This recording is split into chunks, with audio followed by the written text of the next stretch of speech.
अगर मैं कहूं कि एक ऐसा फैसला कभी लिया गया था जिसने एक पूरे प्रांत की रगों में बहता खून जमा दिया और जिसकी प्रतिध्वनि आज भी भारत के इतिहास को सहलम दे जाती है, तो क्या आप यकीन करेंगे?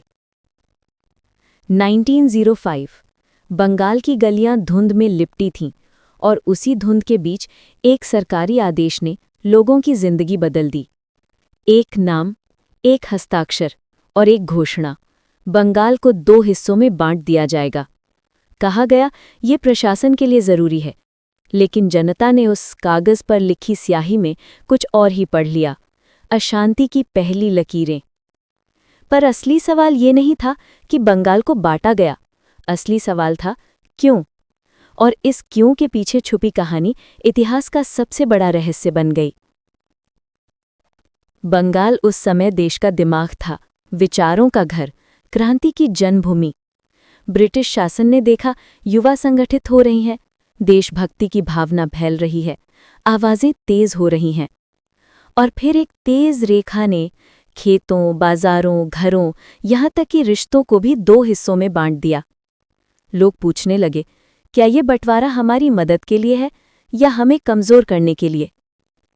धीरे धीरे बंगाल की हवा में एक चिंगारी उठी, पहले धीमी, फिर तेज, फिर वो चिंगारी एक आग बन गई। स्वदेशी आंदोलन की पहली गर्जना, विदेशी कपड़ों की होलियां, मशालों की रोशनी और सड़कों पर उठती एक ही आवाज, हम खुद को नहीं बंटने देंगे। ये सिर्फ आंदोलन नहीं था, ये एक जागरण था, एक चेतावनी थी साम्राज्य के लिए। अब भारत सोता हुआ देश नहीं रहा। विरोध इतना तेज उठा, इतना गहरा कि एक दिन वही सरकार जिसने विभाजन करवाया था, अपने ही फैसले के नीचे दब गई। वर्षों बाद विभाजन वापस ले लिया गया, लेकिन घाव वो कभी नहीं भरे और शायद कभी भरने के लिए थे भी नहीं। बंगाल का वो बंटवारा आज सिर्फ एक अध्याय है, लेकिन उसकी परछाई अब भी जिंदा है। कतारों में लगे लोग, बटे हुए परिवार और वो गूंज जिसने पूरे देश को एकजुट कर दिया। कहते हैं इतिहास दोबारा खुद को दोहराता है।